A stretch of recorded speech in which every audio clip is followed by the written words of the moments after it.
जय हिंद दोस्तों, welcome to my channel विज्ञान थेरेपी। और आज हम जैसा कि आप देख रहे हैं कोशिका चक्र के बारे में पढ़ने वाले हैं। तो पहले हम कोशिका चक्र के बारे में जैसे नॉर्मली देखते हैं, तो जैसे जैसे हमारी एज बढ़ती जाती है तो हमारे शरीर की हाइट और हमारे हाथ पैर भी बड़े होते चले जाते हैं। तो क्या कभी आपने सोचा है कि ये कैसे बड़े होते हैं?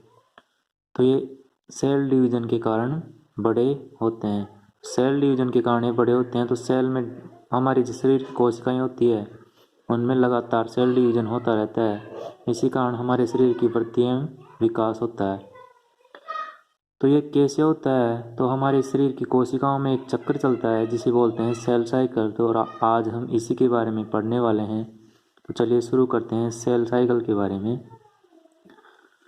तो सेल साइकिल क्या होता है? तो एक सेल साइकिल की अवधि सामान्यतः 24 घंटे होती है और इसकी दो अवस्थाएं होती है। एक होती है इंटरफेज और एक होती है एम फेज। इंटरफेज को तैयारी की अवस्था बोला जाता है और एम फेज को विभाजन की प्रावस्था बोला जाता है। चलिए शुरू करते हैं इसके बारे में। सेल साइकिल, इसके दो पार्ट होते हैं। फर्स्ट होता है इंटरफेज इंटरफेज और सेकंड होता है एम फेज। इसे तैयारी की अवस्था बोला जाता है और इसे विभाजन की अवस्था बोला जाता है। तो ये दोनों क्या होती है? तो इंटरफेज में क्या होता है, जब कोशिका के अंदर विभाजन होता है तो कोशिका अगर विभाजित होगी तो उसमें मतलब प्रोटीन, डीएनए, आरएनए की आवश्यकता होगी। सब कुछ डबल होते हैं तो उसकी आवश्यकता तो होगी। तो इन सब इंटरफेज में क्या होता है, जो कोशिका विभाजन होता है उसकी क्या होती है? तैयारी। उसकी क्या होती है? तैयारी। तो कोशिका विभाजन की तैयारी की अवस्था क्या बोला जाता है? इंटरफेज कहा जाता है। और इंटरफेज पूरी होने के बाद में क्या होता है? एम फेज मतलब विभाजन। अभी इंटरफेज के बारे में विस्तार से देखते हैं। दोस्तों, जैसा कि आप देख पा रहे हैं इस डायग्राम के माध्यम से हम कोशिका चक्र को देखेंगे। तो सबसे पहले हम देखते हैं जैसे जी नोट अवस्था है। तो जी नोट अवस्था क्या होती है? हमारे शरीर की जो कोशिका जिसमें जीवन भर विभाजन ही नहीं होता वो हमेशा किस अवस्था में रहती है? जी नोट अवस्था में। हमारे शरीर की जिन कोशिकाओं को विभाजन नहीं करना होता जीवन भर, वो कौन सी अवस्था में होती है? जी नोट अवस्था में। जैसे हमारे हृदय की कोशिकाएं और हमारे दिमाग के न्यूरॉन सेल्स, इनमें कभी भी विभाजन नहीं होता तो वो जीवन भर जी नोट अवस्था में होती है और इसे शांत अवस्था भी कहा जाता है। उसके बाद आती है जीवन अवस्था। तो जीवन एस जी टू, ये तीनों किसकी अवस्था है? ये इंटरफेज की अवस्था है। इसमें क्या होता है? कोशिका विभाजन की तैयारी होती है। तो जीवन में क्या होता है? तो जीवन अवस्था में एस अवस्था के लिए आवश्यक प्रोटीन और आरएनए का संश्लेषण होता है। तो जी एस अवस्था में जो क्या होता है? डीएनए का द्विगुणन होता है और जो भी हमारे सेंट्रोसोम इनका द्विगुणन होता है।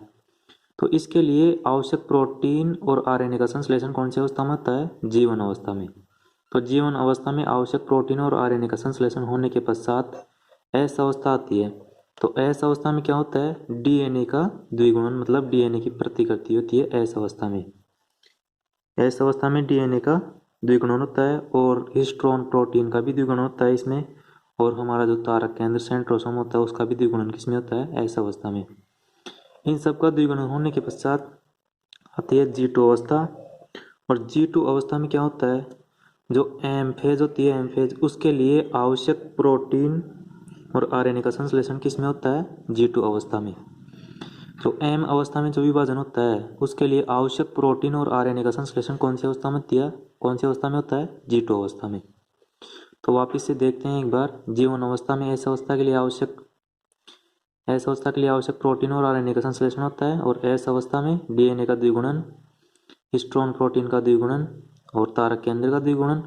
उसके पश्चात जी टू अवस्था। जी टू अवस्था में एम अवस्था के लिए आवश्यक प्रोटीन और आरएनए का संश्लेषण होता है। और फिर एम अवस्था में क्या होता है? एम अवस्था में होता है कोशिका विभाजन, जो हम अगले वीडियो में देखेंगे। तो चलिए अभी इनके बारे में लिखते हैं। तो चलिए दोस्तों, अब पहला देखते हैं जीनोट अवस्था। तो जीनोट अवस्था क्या होती है? जिसमें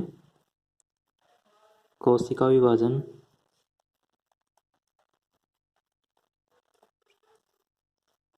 नहीं होता। जीनोट अवस्था में क्या होता है? इसमें कोशिका विभाजन नहीं होता है। और इसके एग्जाम्पल्स है हृदय की कोशिकाएं, हृदय की सेल्स और न्यूरॉन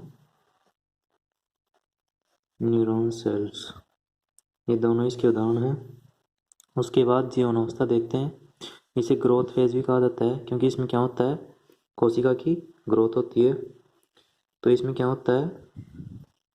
ऐस अवस्था के लिए साथ साथ में लिखते भी जाइए। ऐस अवस्था के लिए आवश्यक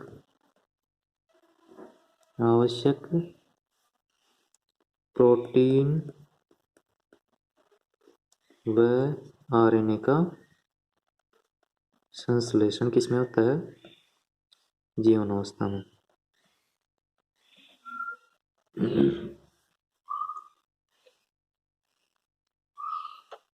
उसके बाद देखते हैं ऐस अवस्था में क्या क्या होता है। तो ऐस अवस्था में सर्वप्रथम डीएनए का द्विगुणन, मतलब इसमें डीएनए डबल हो जाता है। और हिस्टोन प्रोटीन का द्विगुणन, हिस्टोन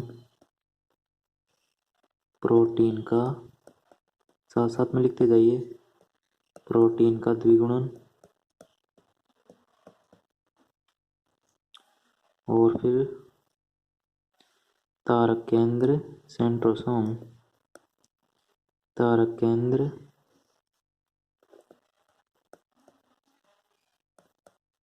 सेंट्रोसोम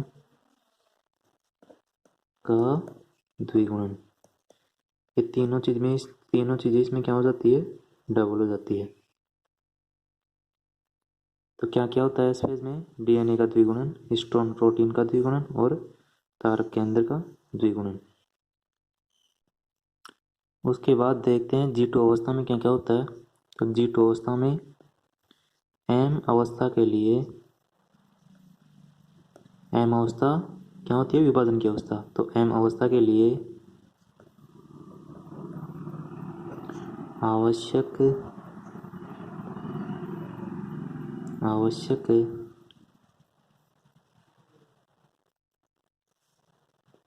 प्रोटीन व आरएनए का संश्लेषण, प्रोटीन व आरएनए का संश्लेषण किसमें होता है? G2 अवस्था में।